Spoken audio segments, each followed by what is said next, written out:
Hey everyone, welcome to the Wario Land 4 tutorial for zipping. Before we get into the finer details, let's go over what a zip is. A zip allows Wario to travel diagonally through walls. When Wario finds a way to get his hitbox inside of a place he shouldn't be, such as a hitbox for the room boundary, the game ejects Wario to the left or right to free him. We are able to abuse this in certain locations by causing Wario's head to clip into a ceiling, which forces the game to eject us inside of a wall. From there, Wario can travel diagonally in an upward direction every time he jumps. Now, the breakdown of how to actually zip. Zipping is performed by ground pounding at the top of Wario's jump. This pushes Wario into the ceiling, causing the game to eject him on the next frame in the opposite direction from that being held on the controller. That is, if you are holding left, Wario will eject to the right, and vice versa. Since our goal is to force Wario into the wall, you must always hold away from the wall, immediately after ground pounding. Unless using a dual input method through either Game Boy Advance Player or emulation, it's pretty much impossible to do a zip without using the pause buffer technique. So, when zipping, you jump, ground pound, then pause the game on the next frame, making sure to hold A the whole time while jumping.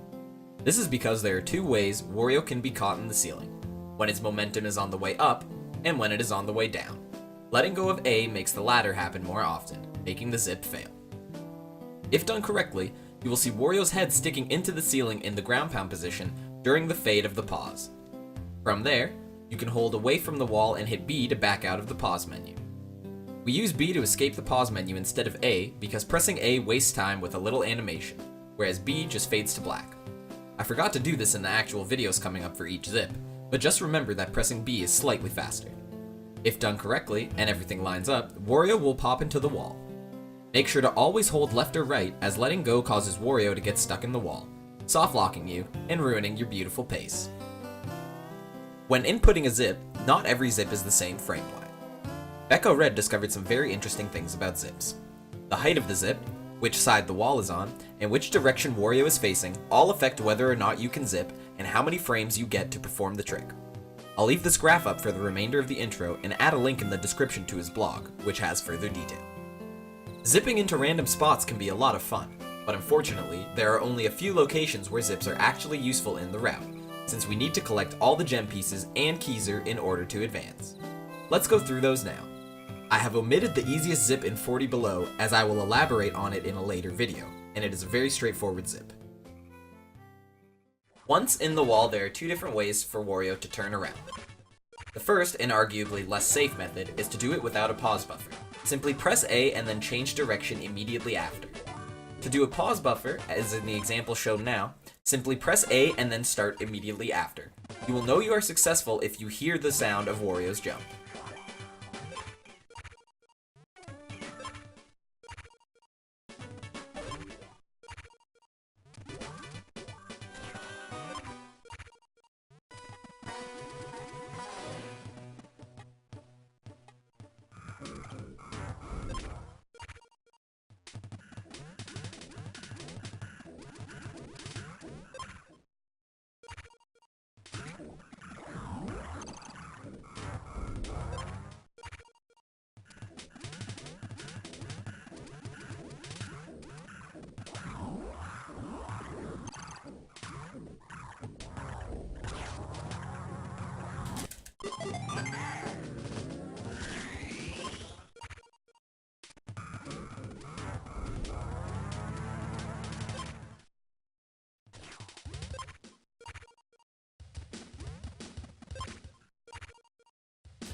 And there you go.